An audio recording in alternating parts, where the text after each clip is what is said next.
بسم اللہ الرحمن الرحیم۔ شروع اللہ کا نام لے کر جو بڑا مہربان نہایت رحم والا ہے۔ الف لام را، یہ ایک پر نور کتاب ہے، اس کو ہم نے تم پر اس لیے نازل کیا ہے کہ تم لوگوں کو اندھیروں سے نکال کر روشنی کی طرف لے جاؤ، یعنی ان کے پروردگار کے حکم سے عزت والے خوبیوں والے مالک کے راستے کی طرف، یعنی اس اللہ کے راستے کی طرف کہ جو کچھ آسمانوں اور زمین میں ہے سب اسی کا ہے۔ اور ان کافروں کے لیے عذاب شدید کی وجہ سے تباہی اور بربادی مقدر ہے، جو آخرت کے مقابلے میں دنیاوی زندگی کو پسند کرتے اور لوگوں کو اللہ کے راستے سے روکتے اور اس میں کجی چاہتے ہیں۔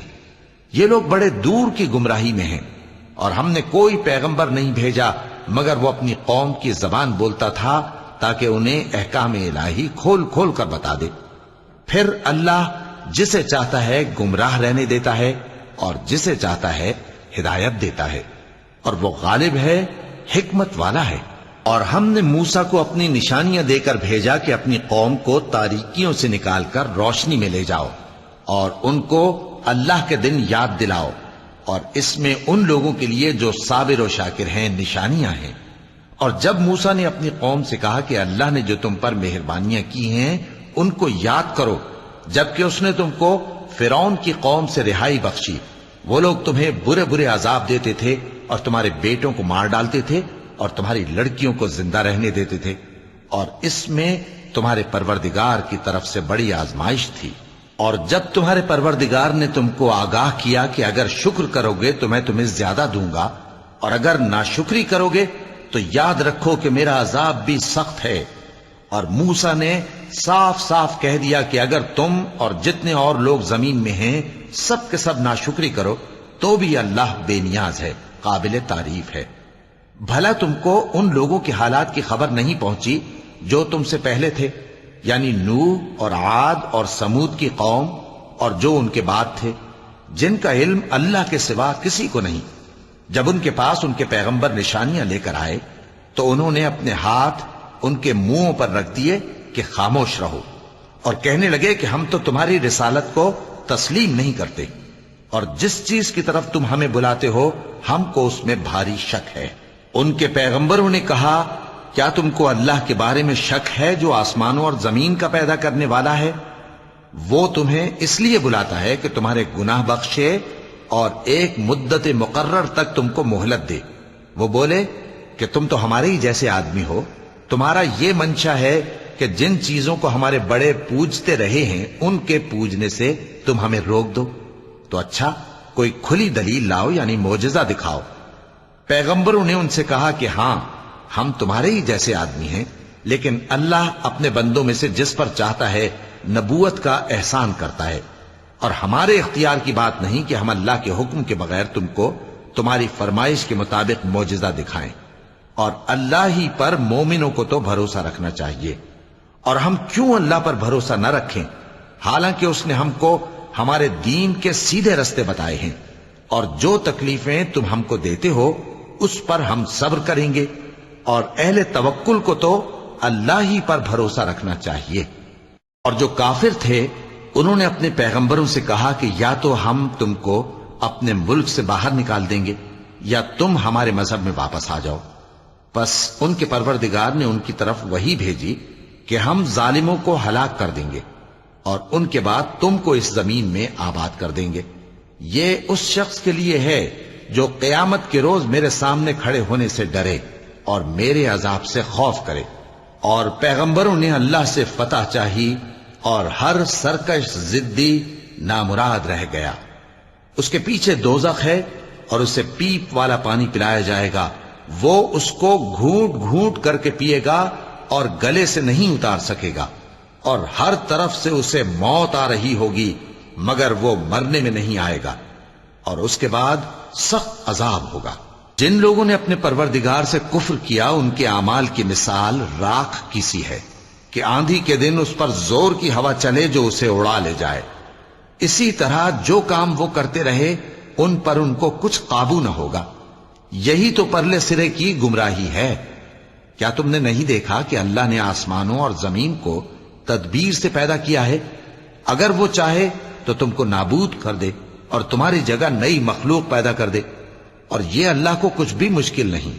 اور قیامت کے دن سب لوگ اللہ کے سامنے کھڑے ہوں گے تو غریب پیروکار بڑے بن بیٹھنے والوں سے کہیں گے کہ ہم تو تمہارے پیرو تھے، کیا تم اللہ کا کچھ عذاب ہم پر سے دفع کر سکتے ہو؟ وہ کہیں گے کہ اگر اللہ ہم کو ہدایت کرتا تو ہم تم کو ہدایت کرتے۔ اب ہم گھبراہٹ ظاہر کریں یا صبر کریں، ہمارے حق میں برابر ہے، کوئی جگہ رہائی کی ہمارے لیے نہیں ہے۔ اور جب حساب کتاب کا کام فیصل ہو چکے گا تو شیطان کہے گا جو وعدہ اللہ نے تم سے کیا تھا وہ تو سچا تھا، اور جو وعدہ میں نے تم سے کیا تھا وہ جھوٹا تھا، اور میرا تم پر کسی طرح کا زور نہیں تھا۔ ہاں، میں نے تم کو گمراہی اور باطل کی طرف بلایا تو تم نے جلدی سے اور بے دلیل میرا کہنا مان لیا۔ تو آج مجھے ملامت نہ کرو، اپنے آپ ہی کو ملامت کرو۔ نہ میں تمہاری فریاد رسی کر سکتا ہوں اور نہ تم میری فریاد رسی کر سکتے ہو۔ میں اس بات سے انکار کرتا ہوں کہ تم پہلے مجھے شریک بناتے تھے۔ بے شک جو ظالم ہیں ان کے لیے درد دینے والا عذاب ہے۔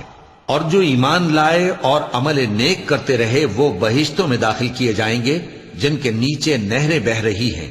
اپنے پروردگار کے حکم سے وہ ہمیشہ ان میں رہیں گے، وہاں وہ ہر ملاقات پر ایک دوسرے کو سلام کہیں گے۔ کیا تم نے نہیں دیکھا کہ اللہ نے کلمہ طیبہ کی کیسی مثال بیان فرمائی ہے؟ وہ ایسی ہے جیسے پاکیزہ درخت جس کی جڑ مضبوط ہو اور شاخیں آسمان میں پھیلی ہوں، وہ اپنے پروردگار کے حکم سے ہر موقع پر پھل لاتا ہو۔ اور اللہ لوگوں کے لیے مثالیں بیان فرماتا ہے تاکہ وہ نصیحت حاصل کریں۔ اور ناپاک بات یعنی غلط عقیدے کی مثال ناپاک درخت کی سی ہے کہ وہ زمین کے اوپر ہی سے اکھیڑ کر پھینک دیا جائے، اس کو ذرا بھی قرار و ثبات نہیں۔ اللہ مومنوں کے دلوں کو صحیح اور پکی بات سے دنیا کی زندگی میں بھی مضبوط رکھتا ہے اور آخرت میں بھی رکھے گا۔ اور اللہ بے انصافوں کو گمراہ کر دیتا ہے، اور اللہ جو چاہتا ہے کرتا ہے۔ کیا تم نے ان لوگوں کو نہیں دیکھا جنہوں نے اللہ کے احسان کو ناشکری سے بدل دیا اور اپنی قوم کو تباہی کے گھر میں لا اتارا، یعنی دوزخ میں، کہ سب ناشکرے اس میں داخل ہوں گے اور وہ برا ٹھکانہ ہے۔ اور ان لوگوں نے اللہ کے شریک مقرر کیے کہ لوگوں کو اس کے رستے سے گمراہ کریں۔ کہہ دو کہ چند روز فائدے اٹھا لو، آخر کار تم کو دوزخ کی طرف لوٹ کر جانا ہے۔ اے پیغمبر، میرے مومن بندوں سے کہہ دو کہ نماز پڑھا کریں، اور اس دن کے آنے سے پیشتر جس میں نہ اعمال کا سودا ہوگا اور نہ دوستی کام آئے گی، ہمارے دیے ہوئے مال میں سے پوشیدہ اور علانیہ خرچ کرتے رہیں۔ اللہ ہی تو ہے جس نے آسمانوں اور زمین کو پیدا کیا اور آسمان سے مے برسایا، پھر اس سے تمہارے کھانے کے لیے پھل پیدا کیے اور کشتیوں اور جہازوں کو تمہارے زیر فرمان کیا تاکہ وہ سمندر میں اس کے حکم سے چلیں، اور نہروں کو بھی تمہارے زیر فرمان کیا، اور سورج اور چاند کو تمہارے لیے کام میں لگا دیا کہ دونوں دن رات ایک ڈگر پر چل رہے ہیں، اور رات اور دن کو بھی تمہاری خاطر کام میں لگا دیا، اور جو کچھ تم نے مانگا سب میں سے تم کو عنایت کیا۔ اور اگر اللہ کے احسان گننے لگو تو شمار نہ کر سکو، مگر لوگ نعمتوں کا شکر نہیں کرتے۔ کچھ شک نہیں کہ انسان بڑا بے انصاف ہے، ناشکرا ہے۔ اور جب ابراہیم نے دعا کی کہ اے میرے پروردگار، اس شہر کو لوگوں کے لیے امن کی جگہ بنا دے، اور مجھے اور میری اولاد کو اس بات سے کہ بتوں کی پرستش کرنے لگیں بچائے رکھیو۔ اے پروردگار، انہوں نے بہت سے لوگوں کو گمراہ کیا ہے، سو جس شخص نے میرا کہا مانا وہ میرا ہے، اور جس نے میری نافرمانی کی تو تو بخشنے والا ہے، مہربان ہے۔ اے پروردگار، میں نے اپنی اولاد ایک وادی میں جہاں کھیتی نہیں، تیرے عزت و ادب والے گھر کے پاس لا بسائی ہے۔ اے پروردگار، تاکہ یہ نماز پڑھیں، سو تو لوگوں کے دلوں کو ایسا کر دے کہ ان کی طرف جھکے رہیں، اور ان کو میووں سے روزی دیتے رہنا تاکہ تیرا شکر کریں۔ اے پروردگار، جو بات ہم چھپاتے اور جو ظاہر کرتے ہیں تو سب جانتا ہے، اور اللہ سے کوئی چیز مخفی نہیں، نہ زمین میں نہ آسمان میں۔ اللہ کا شکر ہے جس نے مجھ کو بڑی عمر میں اسماعیل اور اسحاق بخشے، بے شک میرا پروردگار دعا سننے والا ہے۔ اے پروردگار، مجھ کو ایسی توفیق عنایت کر کہ نماز پڑھتا رہوں اور میری اولاد کو بھی یہ توفیق بخش۔ اے پروردگار میری دعا قبول فرما۔ اے پروردگار حساب کتاب کے دن میری اور میرے ماں باپ کی اور مومنوں کی مغفرت کیجو۔ اور مومنوں یہ نہ سمجھنا کہ یہ ظالم جو کام کر رہے ہیں اللہ ان سے بے خبر ہے، وہ ان کو اس دن تک مہلت دے رہا ہے جبکہ دہشت کے سبب آنکھیں پھٹی کی پھٹی رہ جائیں گی اور لوگ سر اٹھائے ہوئے میدان قیامت کی طرف دوڑ رہے ہوں گے، ان کی نگاہیں خود اپنی طرف لوٹ نہ سکیں گی اور ان کے دل مارے خوف کے ہوا ہو رہے ہوں گے۔ اور لوگوں کو اس دن سے آگاہ کر دو جب ان پر عذاب آ جائے گا، تب ظالم لوگ کہیں گے کہ اے ہمارے پروردگار ہمیں تھوڑی سی مہلت عطا کر تاکہ ہم تیری دعوت توحید قبول کریں اور تیرے پیغمبروں کے پیچھے چلیں۔ تو جواب ملے گا کیا تم پہلے قسمیں نہیں کھایا کرتے تھے کہ تم کو اس حال سے جس میں تم ہو زوال نہیں ہوگا؟ اور جو لوگ اپنے آپ پر ظلم کرتے تھے تم ان کے مکانوں میں رہتے تھے اور تم پر ظاہر ہو چکا تھا کہ ہم نے ان لوگوں کے ساتھ کس طرح کا معاملہ کیا تھا اور تمہارے سمجھانے کے لیے مثالیں بیان کر دی تھیں۔ اور انہوں نے بڑی بڑی تدبیریں کی اور ان کی سب تدبیریں اللہ کے ہاں لکھی ہوئی ہیں، گو وہ تدبیریں ایسی غضب کی تھیں کہ ان سے پہاڑ بھی ٹل جائیں۔ تو ایسا خیال نہ کرنا کہ اللہ نے جو اپنے پیغمبروں سے وعدہ کیا ہے وہ اس کے خلاف کرے گا۔ بے شک اللہ زبردست ہے، بدلہ لینے والا ہے۔ جس دن یہ زمین دوسری ہی زمین بنا دی جائے گی اور آسمان بھی بدل دیے جائیں گے اور سب لوگ اللہ کے سامنے نکل کھڑے ہوں گے جو یکتا ہے بڑا زبردست ہے۔ اور اس دن تم گناہگاروں کو دیکھو گے کہ زنجیروں میں جکڑے ہوئے ہیں، ان کے کرتے تارکول کے ہوں گے اور ان کے چہروں کو آگ لپٹ رہی ہوگی، یہ اس لیے کہ اللہ ہر شخص کو اس کے اعمال کا بدلہ دے۔ بے شک اللہ جلد حساب لینے والا ہے۔